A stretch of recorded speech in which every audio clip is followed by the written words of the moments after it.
Seigneur nous donne ce matin un autre chant de la série Chant des montées, c'est le psaume 132. S'il y a des gens qui n'ont pas le texte, il reste des Bibles à l'arrière pour lire, parce que nous revenons durant toute la prédication sur chacun des mots, chacun des versets du psaume. Avant de recevoir ce psaume, prions notre Dieu.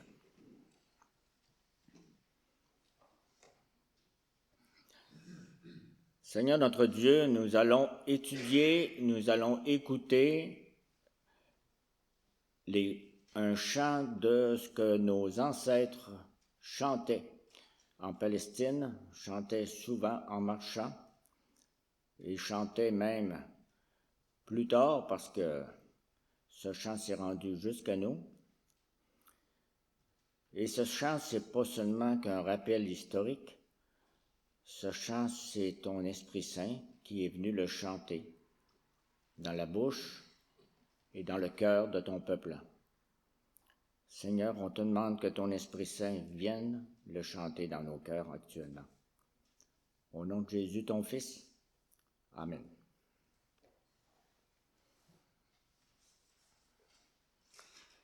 Le psaume 132, chant des montées. Éternel, souviens-toi de David, de tout ce qu'il a souffert. Il a fait un serment à l'Éternel, il a fait ce vœu au puissant de Jacob. Je n'entrerai pas dans ma maison, je ne monterai pas sur mon lit, je ne donnerai pas de sommeil à mes yeux, ni de repos à mes paupières, avant d'avoir trouvé un endroit pour l'Éternel, une demeure pour le puissant de Jacob. Oui, nous avons appris que l'arche était à Ephrata. Nous l'avons trouvée dans les champs de Jaar. Allons à la demeure du Seigneur, prosternons-nous à ses pieds. Lève-toi, Éternel, viens à ton lieu de repos, toi et l'arche où réside ta force. Que tes prêtres aient la justice pour habit et que tes fidèles poussent des cris de joie. À cause de ton serviteur David, ne repousse pas celui que tu as désigné par onction. L'Éternel a fait ce serment véridique à David, et il ne reviendra pas sur ce qu'il a promis. Je mettrai sur ton trône un de tes enfants. Si tes fils respectent mon alliance et les instructions que je leur donne, leurs fils aussi seront assis pour toujours sur ton trône. Oui, l'Éternel a choisi Sion. Il l'a désiré pour lieu d'habitation. C'est mon lieu de repos pour toujours. J'y habiterai car je l'ai désiré. Je bénirai sa nourriture, je rassasierai de pain ses pauvres, je revêtirai ses prêtres de salut, et ses fidèles pousseront des cris de joie. Là, je ferai grandir la puissance de David, je préparerai un successeur pour celui que j'ai désigné par onction. Je donnerai la honte pour vêtement à ses ennemis, tandis que sur son front brillera sa couronne.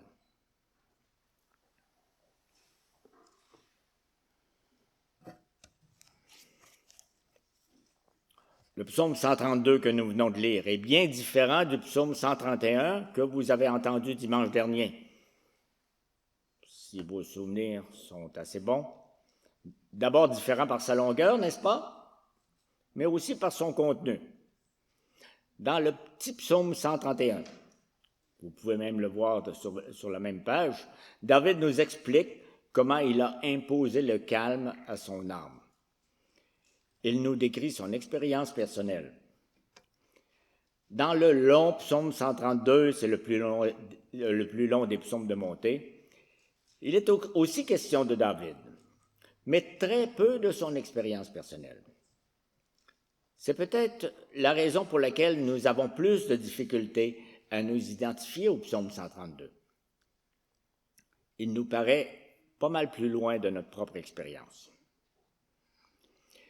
Quand les pèlerins en Israël se rendaient à Jérusalem pour adorer Dieu, ils ne pensaient pas seulement à leur relation personnelle avec Dieu. Ces pèlerins-là pensaient au plan d'ensemble que Dieu avait pour son peuple.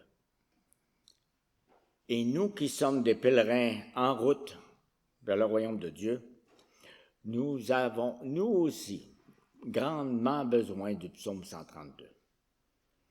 Parce que ce psaume nous raconte les grands actes de Dieu dans l'histoire de son peuple. Ce psaume nous parle de l'alliance du pèlerin, l'alliance de Dieu avec son peuple. Le mot alliance apparaît une seule fois au verset 12 dans ce psaume, mais la notion d'alliance, elle est partout présente dans ce psaume. Elle est fondée sur un serment solennel. Dieu et David sont liés par un serment. Et ça sera nos deux parties. D'abord, le serment que David a fait à Dieu dans les 10 premiers versets. Dans le fond, tout le contenu de ce psaume-là, c'est une prière.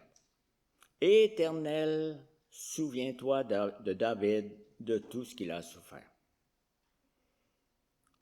Vous ne trouvez pas ça un peu étrange comme prière? Est-ce que ça vous arrive de prier de cette façon-là? Éternel, souviens-toi de David. Pourquoi demander à Dieu de se souvenir de David? David est mort. Est-ce que les pèlerins du Seigneur doivent prier pour les morts? Pas du tout. Nous ne prions pas pour que Dieu fasse du bien aux morts, parce que leur sort éternel, on le sait, c'est réglé. On ne peut rien changer. Nous demandons à Dieu de se souvenir de David pour que Dieu fasse du bien aux vivants. Allons voir. Qu'est-ce que ça veut dire? Le psaume 132, il ne parle pas simplement d'une relation personnelle avec Dieu.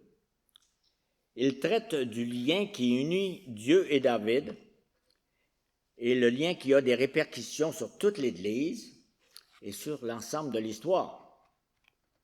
Ça vous surprend? Ce psaume, il ne s'intéresse pas seulement à mes petits problèmes personnels. Il s'intéresse aux peines que David a eues et qui ont un impact sur nous tous.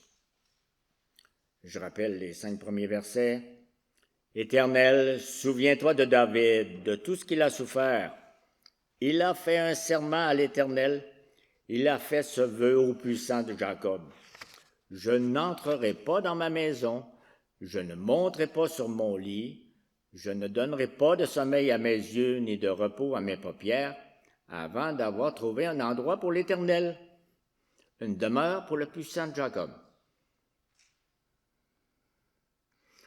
David s'est mis en peine. Il n'était pas en train de penser à ses bobos, à lui, à ses problèmes. Il pensait à un grand problème, le problème de la présence de Dieu au milieu de son peuple. Le roi David, il avait du zèle pour l'adresse de Dieu, pour la demeure de Dieu. Il avait un feu brûlant dans son cœur pour que Dieu soit présent dans l'Église. David a fait un serment à l'Éternel. Non, je n'aurai pas de repos tant que je n'aurai pas trouvé un lieu de repos pour toi, l'Éternel. Je n'entrerai pas en paix dans ma demeure tant que Dieu n'aurait pas sa demeure en Israël. Pour voir un peu comment ça s'inscrit dans l'histoire, on va nous souvenir un peu du contexte. Durant la période des juges, nous en avons lu tantôt une phrase. Chacun faisait ce qui lui semblait bon. Bien triste, n'est-ce pas? La présence de Dieu en Israël s'était négligée. Tout à coup, dans leur détresse, les Israélites se sont mis à s'intéresser à l'Arche de l'Alliance. Vous savez, c'était le temps de la guerre, des conquêtes, les Philistins, c'était les plus forts. On s'intéresse à l'Arche d'Alliance. Tout à coup, ils avaient besoin de la présence de Dieu pour aller à la guerre. Les Israélites avaient les Philistins sur le dos, alors ils se sont dit, allons chercher l'arche et allons combattre les Philistins. Ça va être notre meilleure arme, notre meilleure protection. Donc, les Israélites se sont servis de ce coffre en bois comme d'un porte-bonheur. Vous l'avez déjà vu dans les pare-brises d'auto des porte-bonheur. L'Arche de l'Alliance, à ce moment-là, ça servait à la même chose. Alors qu'en réalité, quand Dieu avait donné l'Arche, c'était un symbole de la présence de Dieu. Un symbole aussi du pardon des péchés. À cause de son couvercle propitiatoire, C'est sur ce couvercle-là qu'on aspergeait le sang des animaux sacrifiés une fois par année. Ce n'était pas un instrument de guerre. Mais Dieu ne se laisse pas manipuler. Ce coffre n'était pas une boîte magique. Les Philistins ont battu Israël, qui avait le coffre. Ils ont transporté l'arche dans leur pays. Là, on va être fort. Ils l'ont ensuite renvoyé en Israël parce que Dieu les a frappés durement. Et ensuite, pendant plus de 20 ans, l'arche de l'Alliance a été négligée en Israël. Imaginez, la présence toute spéciale de Dieu a été méprisée par son peuple. On l'a mis dans un entrepôt, dans un sous-sol. C'est comme si l'on venait au culte chaque dimanche sans faire attention que Dieu est ici. C'est comme si Dieu n'était plus présent avec nous depuis des années et que personne ne s'en apercevait. Quelle tristesse. On a tous les signes, on a tout le reste, mais on n'a pas Dieu. David dit, oui, nous avons appris que l'arche était à Ephrata. À Ephrata, c'est Bethléem, le village natal de David. Ça veut dire que quand David a grandi, le jeune David, le peuple a entendu parler de l'arche. Et David, qui a entendu ça, il a pris à cœur ce problème. Il a juré de trouver un endroit pour l'Éternel, une demeure pour le puissant de Jacob. Oui, David, il avait dans son cœur la volonté que l'adoration de l'Éternel devienne une chose très importante en Israël, la plus importante. Donc, quand il a été roi, il est allé chercher l'arche à Kiriath-Jérim. On a la référence dans le livre des Chroniques. Et nous l'avons trouvé dans les champs de Jar. C'est ce qu'on lit dans notre verset 6. Ils ont transporté l'arche à Jérusalem, Sion, la capitale, l'endroit choisi par Dieu, l'endroit préparé par David, pour que l'arche d'alliance y soit installée et que Dieu y soit adoré. Là, la maison de Dieu, c'est pas un coin que personne connaît. Le zèle de David s'est transmis à tout Israël comme un feu brûlant. Allons à la maison du Seigneur, prosternons-nous à ses pieds, au verset 7. Quand David a fait monter l'arche du champ de Jar jusqu'à Jérusalem, tout Israël était sorti de chez eux, était rassemblé pour le grand événement. Un jour de grande réjouissance qu'on peut aller lire dans le livre des Chroniques. Quand plus tard, Salomon a fait transporter l'arche dans le nouveau temple, ça a été un autre jour de grande festivité que nous avons entendu dans la lecture de 1 Roi 8. Et là, on a prié, comme dans ce psaume, verset 8, « Lève-toi, Éternel, viens à ton lieu de repos, toi et l'arche où réside ta force. » C'était pas une arche de bois, là. C'était la force de l'Éternel avec sa parole donnée au Sinaï qui était dedans. Que tes prêtres aient la justice pour habit, que tes fidèles poussent des cris de joie.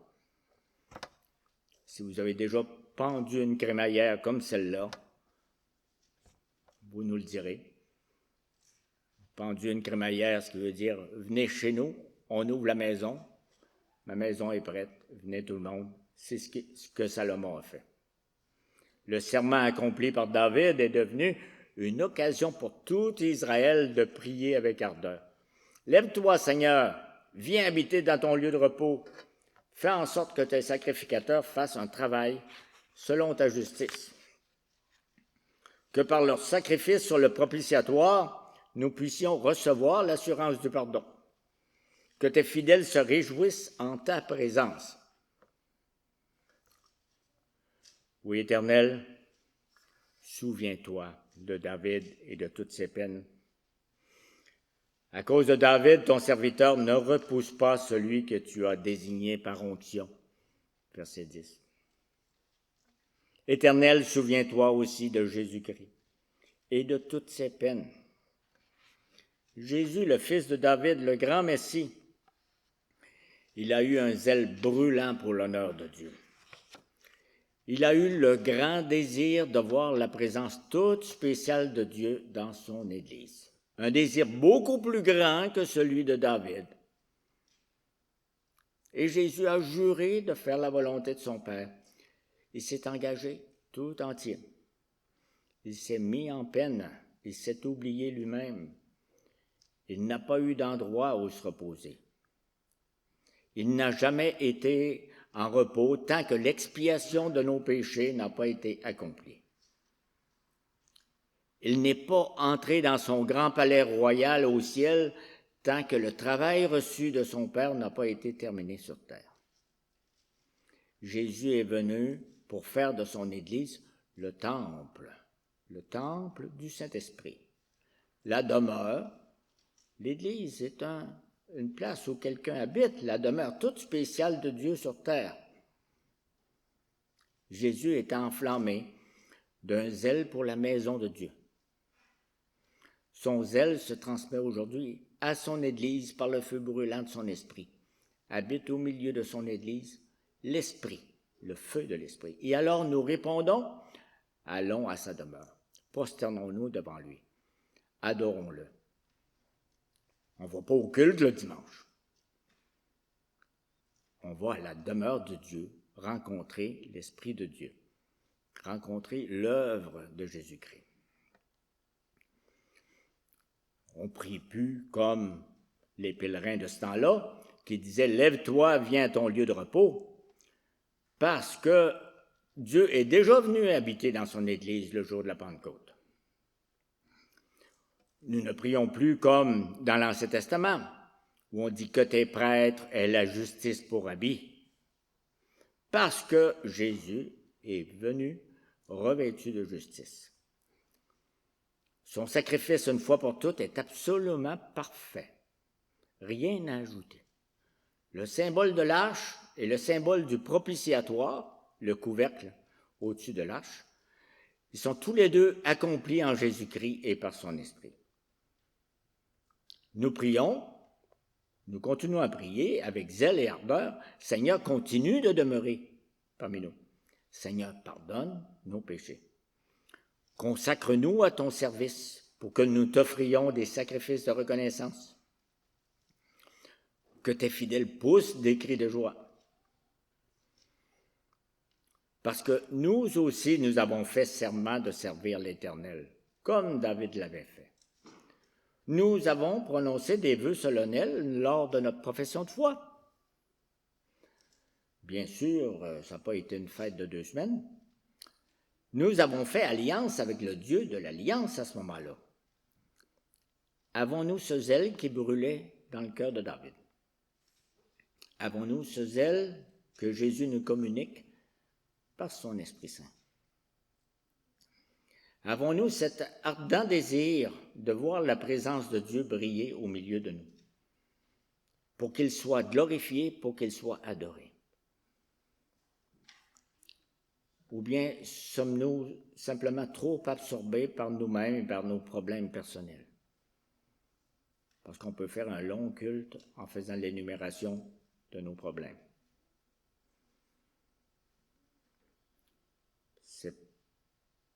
Ici, on est devant Dieu et on est devant la deuxième partie du psaume qui est un deuxième serment. La première partie du psaume, jusqu'au verset 10, elle fait tourner le regard du pèlerin vers le passé. David a fait à Dieu un serment et il l'a accompli. La deuxième partie du psaume fait tourner le regard vers l'avenir. Dieu a fait à David un serment, mais ce serment n'est pas encore accompli. David, lui, voulait construire un temple pour Dieu, mais Dieu a dit « Non, David, tu as trop fait la guerre. Non, David, c'est pas toi qui me construiras un temple, c'est ton fils Salomon après toi. C'est pas toi qui me construiras une maison, c'est moi qui te construirai une maison, une lignée royale. » Je suis en train de répéter à mes mots. Deuxième livre de Samuel, chapitre 7. David avait des projets, mais Dieu avait des projets différents et bien plus grands. L'Éternel a fait ce serment, je suis rendu au verset 11. L'Éternel a fait ce serment véridique à David, et il ne reviendra pas sur ce qu'il a promis. Je mettrai sur ton trône un de tes enfants. David n'a pas pu faire tout ce que son cœur désirait, mais Dieu lui fera certainement tout ce qu'il désire. Le zèle de Dieu est beaucoup plus grand que le zèle de David. Parce que le serment de Dieu s'étend aux générations à venir. C'est ça la maison de Dieu. Tes enfants après toi. Les descendants de David devaient respecter l'alliance de Dieu pour espérer régner sur le trône de leur père. Si tes fils respectent mon alliance et les instructions que je leur donne, leurs fils aussi seront assis sur ton trône. Verset 12. Ça va loin, ça. Tes fils, leurs fils, et ainsi de suite. Cependant, dans l'alliance que Dieu a établie avec David et sa postérité, Dieu lui-même a pris l'engagement formel de toujours garder un descendant de David sur son trône. Ta maison et ton règne seront pour toujours assurés devant toi, ton trône pour toujours affermi. Encore dans le livre de Samuel, 2e livre, chapitre 7. Si je donne les références, là, c'est parce que c'est pas banal dans l'histoire du plan de Dieu. Ça montre la fidélité de Dieu. Il s'est occupé d'accomplir son plan grandiose. Il n'a pas juste donné un plan à quelqu'un et dit « fais-le ». Éternel, première prière, souviens-toi de David. C'était la prière du pèlerin, une prière tournée vers l'avenir. Souviens-toi de ce que tu as promis à David.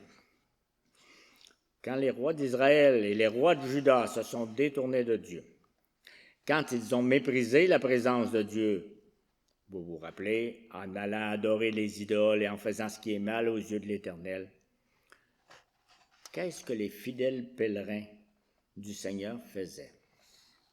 Il y en avait encore, des pèlerins.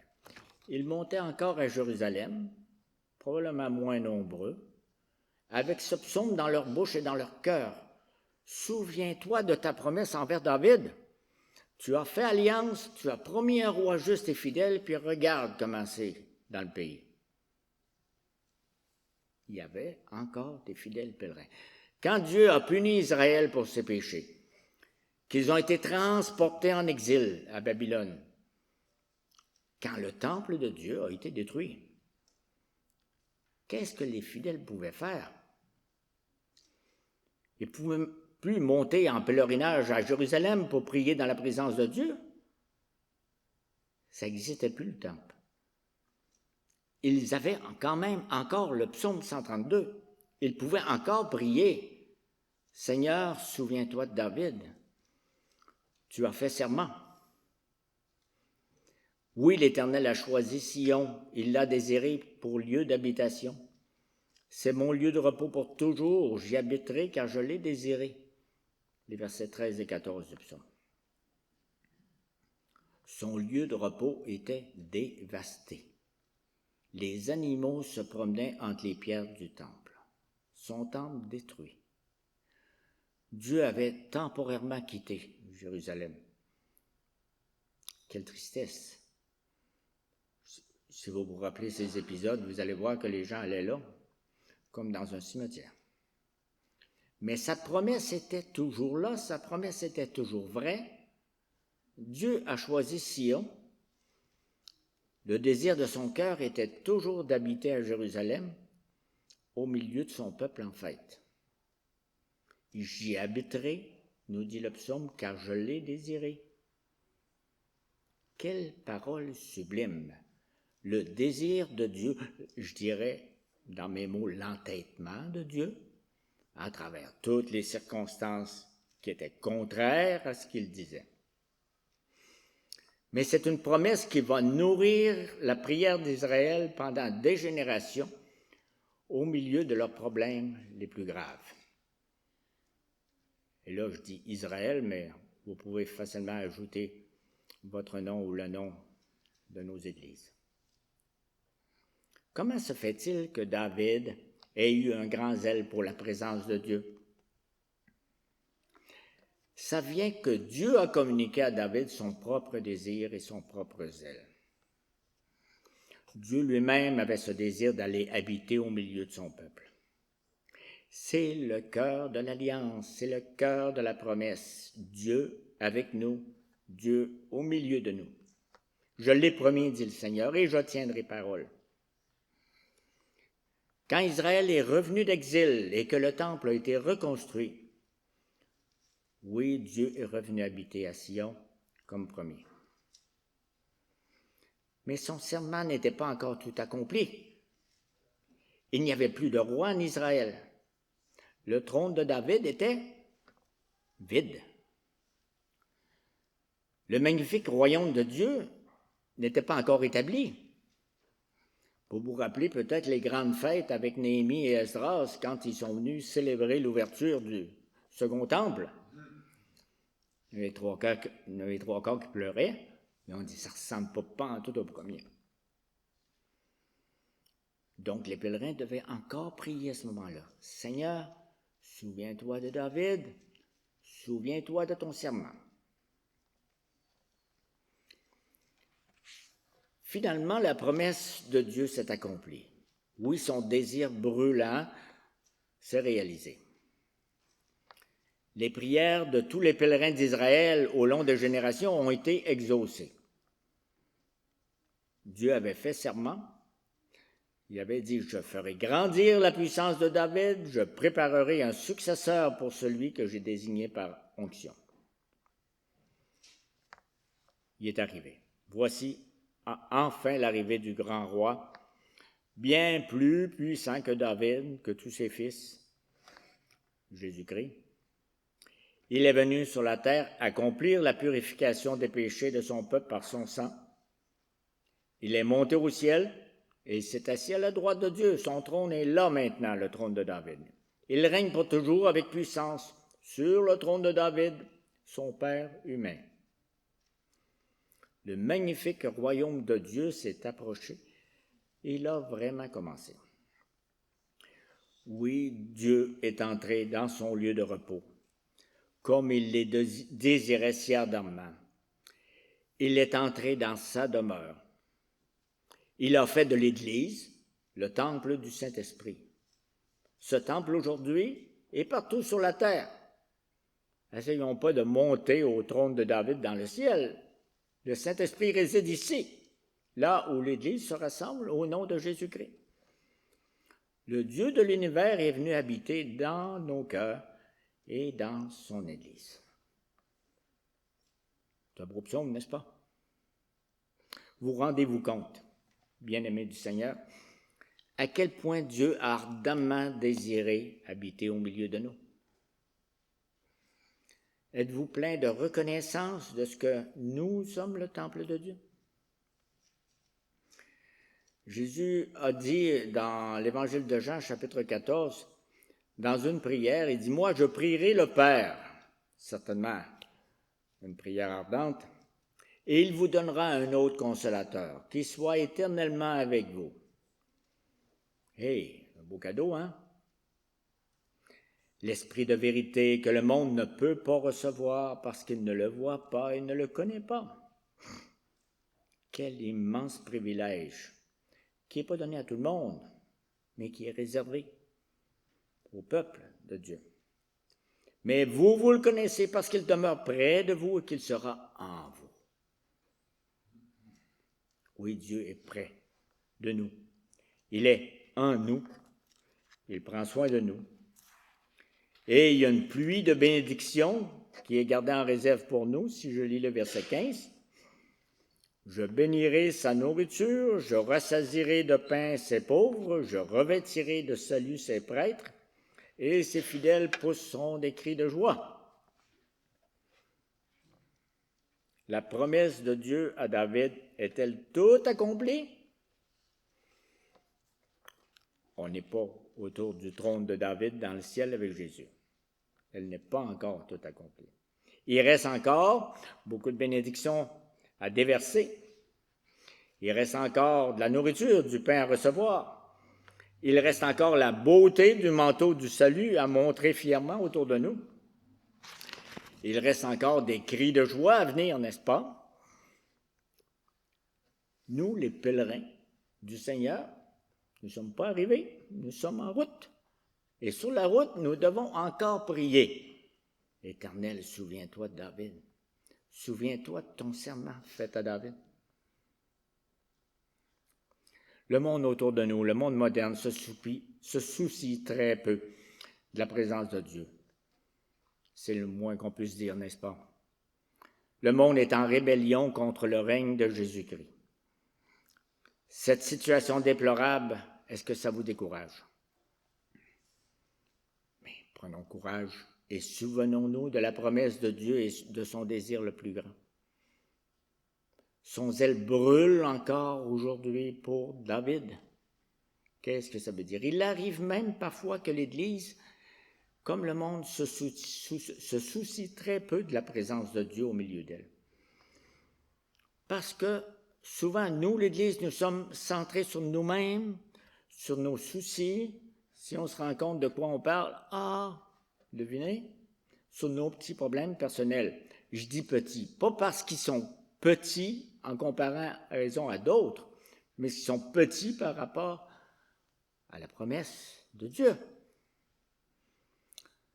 Apprenons à situer notre vie et nos problèmes personnels à l'intérieur d'un plan plus grand, le plan grandiose de Dieu. Je ne suis pas grand, je n'ai pas les bras grands, mais si vous êtes capable d'englober avec vos bras la grandeur du plan de Dieu. Nous sommes dans cette grande alliance qui se déploie majestueusement depuis la création jusqu'au retour de Jésus-Christ. Oui, l'histoire, c'est pas un rond qui tourne, ça se répète, comme on a vu il y a 200 ans, puis comme on verra l'année prochaine. L'histoire avance vers un but, exactement comme Dieu l'a promis à David. Un jour, au grand jour du jugement, nous verrons la défaite complète des ennemis de Dieu. Nous lisons verset 18, « Je donnerai la honte pour vêtement à ses ennemis, tandis que sur son front brillera sa couronne. » Nous verrons la gloire et la victoire complète de Jésus-Christ, notre roi invincible. Ce jour-là, on dira, « Voici le tabernacle de Dieu avec les hommes, la demeure, la tente de Dieu avec les hommes. Il habitera avec eux, ils seront son peuple, et Dieu lui-même sera avec eux. » Voici, Apocalypse, dernier chapitre 21. En attendant, nous sommes encore des pèlerins en route vers ce but ultime. Seigneur, souviens-toi de David. Amen.